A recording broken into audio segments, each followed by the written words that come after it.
Hello, આજે હું વાત કરવાની છું કે આપણે મલ્ટી ડાયમેન્શન ગિફ્ટ્સ ને ટેલેન્ટ્સને આપણે કેવી રીતે લાવવા આપણી પ્રેક્ટિકલ ફિઝિકલ વર્લ્ડ લાઈફમાં. કારણ કે આપણી પાસે કંઈક ને કંઈક એવો ગુણ હોય છે કે જે આપણે કંઈક બીજી લાઈફમાંથી પણ શીખીને આવ્યા હોય છે. આપણી પાસ્ટ લાઈફમાં આપણે મે બી મ્યુઝિશિયન રહ્યા હોય, ડાન્સર રહ્યા હોય કે હીલર રહ્યા હોય કે એવી રીતે ગમે તે વસ્તુ આપણા સોલમાં એ મેમરી હોય જ છે. તો આ મલ્ટી ડાયમેન્શનની ગિફ્ટ્સ જે આપણે ગમે તે બીજા ઓલા રિકાર્નેશનમાં પણ શીખ્યા હોય એ પછી આપણને ધીમે ધીમે યાદ પણ આવે છે અને આપણે એને કેવી રીતે પ્રેક્ટિસમાં લાવીએ એના વિશે વાત કરીએ છીએ કે આ વસ્તુ એવી છે કે જે આપણે એના માટે થોડો પ્રયત્ન કરવો પડે કે ક્યારેક એને બ્રશઅપ થોડુંક કરવું પડે, પોલિશ કરવું પડે, બરાબર.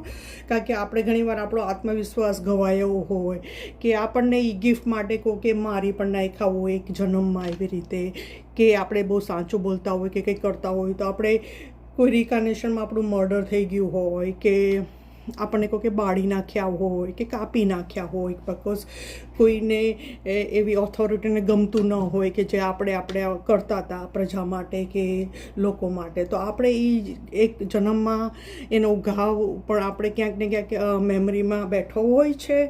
તો એને આપણે શું કરવાનું કે આ લાઈફમાં ધીમે ધીમે એ વસ્તુને આપણે થોડી ક્લિયર કરવાની કે એ મેમરી તો એક જન્મની હતી જે આપણો આ જન્મનો પ્રોગ્રેસ રોકે નહીં એવા પ્રયત્ન કરવાના. એના માટે આપણે કોઈ પણ કાઉન્સલિંગ, કોચિંગ, થેરપી કે કોઈ પણ હિલિંગ મોડાલિટી કે જે આપણને એમ થાય કે આનાથી આપણે એ ગિફ્ટને લાવી શકીએ છીએ તો અને લોકો સાથે શેર કરી શકીએ છીએ અને આમાંથી આપણે એક્સચેન્જ કરી અને આપણે ઇન્કમ જનરેટ કરો કે બેટર લાઈફ રહ્યો કે ચેરિટી કરો, જે પણ કંઈ તમારું એમ હોય પર્પસ આપણો કંઈક હોય છે આ લાઈફમાં એને આપણે માણી શકીએ છીએ.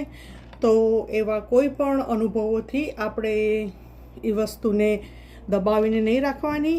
એ એક ઘટના હતી જે બનવા લાયક હતી, જે બની ચૂકી. આ લાઈફમાં એનું કનેક્શન કંઈ હોય પણ ના હોય તો એવા ભય ને ડરના હિસાબે બેસી નહીં રહેવાનું.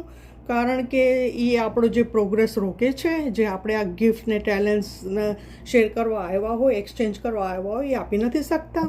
સો એના માટે થઈને આપણે એ થોડો આ ભયની સામનો કરવાનો અને ભયથી છૂટવાનો પ્રયાસ કરવાનો અને આગળ આવતું રહેવાનું.